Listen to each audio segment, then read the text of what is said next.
Oh, how are you guys? How you doing? How are you? Good. Welcome to Spain. It's a hot day in Spain. Thank you. Okay. Do you remember the last time we played Madrid? I remember every gig, but I cannot remember the last time. It was 2017. It was a festival. Were you at our gig? Oh no, I wasn't here at that one. I was outside. Oh. Yeah, but I think it was like 3 years ago, maybe. Yeah. 2017, yeah. huh? Yeah, 2017. Yeah, right. Okay, so you have a new song right now, which is called "Made with Hate." Yeah. Is there a new record coming soon? Yeah, we got a new record coming soon. We're very happy to understand that people are waiting for our new records, but we got new records. So Made with Hate is one of the records, and it basically came out of our get-together sessions, and every time any one of us members say something, I think Timmy C said something, he's like, "Made with Hate," and I went on and wrote a song. So everybody in the group knows that myself, Be Real, and everybody else is songwriters too. You can say something, and if it resonates, say something and add the meaning to it later. The meaning is really simple. It's just like all this going on in the world, hatred in the world. To attack hatred, you gotta hate hate. I got it. Next question was, it's a good answer because the next question was in that line. When you started, Tom said that it was a band trying to change the world with doing something different, just different from just writing tweets on Twitter. You have success because your message is coming to many people. What's next? What's your next thing you're gonna do with? I mean, is there anything? Dude, we're musicians, man. That's what we are, and we're a band, and we're making new music. We're trying to evolve, and we have evolved, and so much of it is due to this dude right here and what he's capable of doing. And it's really neat to do what we're doing right now, which is write new music and try to discover like new styles and ways of blending the history that's vast, and to me, at the end of the day, there's one thing that's just a given, and it's that the songs are going to have something, they're going to mean something, Yeah, we want to, like in this period right now, we want to evolve into, and I think Timmy speaks to this, finding our soul as a band. We've had things that are called success. We think the success is lowercase, but we want to get past the star tissue, and get to what we're about. Yeah, it's hard to break out when you've had success. You're doing something a certain way. Like Rage, it was very like there was a certain thing that we did, and it's cool that we're able to kind of do our versions of that, and that's cool. But to me, it's really cool to see what's happening and to figure it out, and make changes in the music. Right now in Spain, we have a very difficult political situation. There are some extreme right parties coming on the scene, and some musicians in Spain are in jail just because of their lyrics, and some of the bands have been cancelled just because they tweet something the politicians didn't like. It's all about freedom of speech. Have you ever had a problem like this, being such a big band? Have you ever been cancelled for your message, for your lyrics? Oh, hell yeah. Yeah. We try to play the DNC, and they wouldn't allow us to even play our instruments, and the police surrounded us to prevent us from playing. So it's gotten even to that level, And we've had police then come into shows where they just took it upon themselves to just start shooting people with riot guns and created a situation, and that show got canceled. So I know Chuck and Lord have dealt with shit, but I know Chuck has dealt with some shit.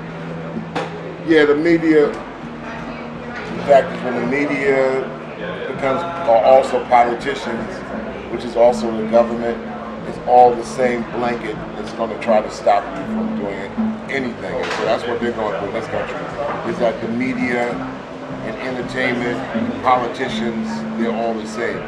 So they kind of want this happy music always because it's easy to have it in society. in rock culture, we have a lot of musicians, readers that are musicians, and this is a question for you, Tim. Say that again? We have some readers that they are musicians, Yeah. and they always ask for the gear that you use. Yeah. You are famous for customizing all your pedals and all your amps and everything, and we have seen that you are using right now an Orange 8200. Yeah. What does this amp offer you, or what are you using for? Love that amp. It's I use that for like overdrive and distortion, and it just is a great amp that like breaks up real quick. So if you want to get a little more distortion like the real way and use an amplifier, you can make the amp break up instead of having to go get an overdrive pedal or something like that. And so it's a beautiful amp. It really works great. I mean, I love my whole setup, but that thing is key. It really is. Is your main amp right now? It's not. No, I use an Ampeg, like like a 70s Ampeg. I have a bunch of those. They all the sound SVT. great. And then I also use an SVT 2 Pro and that amp. I love that question. You look? I love that question. It's a good question to ask. Somebody who's Never really got that Right. like that in a regular interview like that. I don't think that's ever happened where someone hit me with that. It's like, I love that question. It's like somebody who spends as much There you time go. at that to have somebody pay attention to what he does. And same thing with Lord too. It's turned Well, to be sincere, I'm an amateur bass player too, and he's my hero. You're the reason why I started a long time ago playing bass, so I had to add that. Awesome. Nice tone. Okay. Let me see.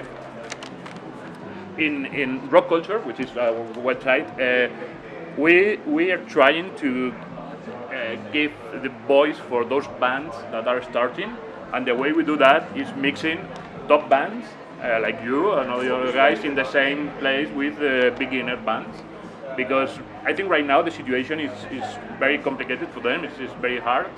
There's no much. It's very difficult to make a record nowadays. Okay, so very difficult. Depending on how you look at it. yeah, to sell a record, not to make, to sell. Yeah, You can yeah. make it, but probably selling Yeah. then. Looking back from when you started, when you bought your first bass or your first DJ set or microphone, I would never bought a mic. Never bought a mic. never bought a mic. I just use it. You're just okay. That's great. Can you give them an advice for those started bands, looking back to all your career? Number one, sell should not even be in your thought.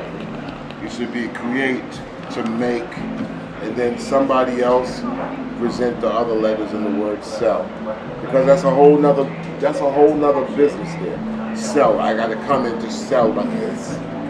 So you should come in with a very organic sense of I want to create, I want to design, I want to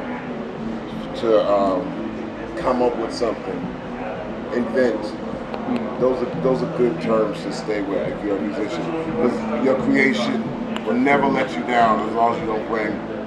Yeah, if you come with something different, like I said, what we're doing, like with Lord here, like Lord and I team up now on low end, which is so sick, man. It's so sick to be able to blend. He can blend in like parts that blend with what I'm doing and create this really impressive, like for me as a bass player, an impressive sound, and I'm blown away by it. And so I love that as something new, but like there's other instruments out there too, like sequencers. I noticed that. Like you can get a big sequencer and have a bunch of knobs, and if I were a kid again, I would consider that.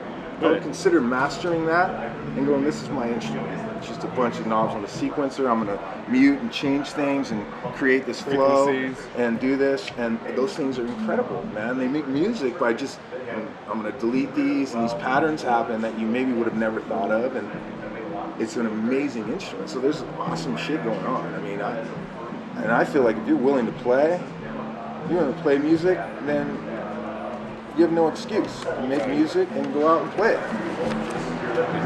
I would piggyback on that.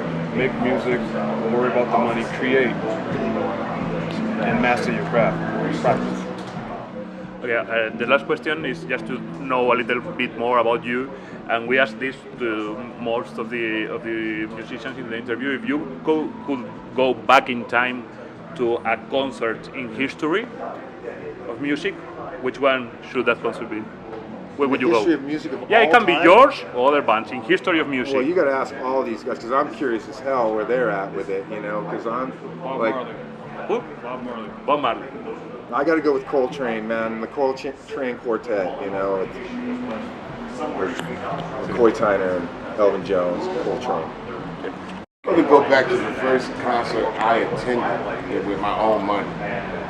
And that was 1978. Took a girlfriend to see in Madison Square Garden the OJs and the Commodores and Brothers Johnson. Wow. And no, OJ's, Commodores, and LTD.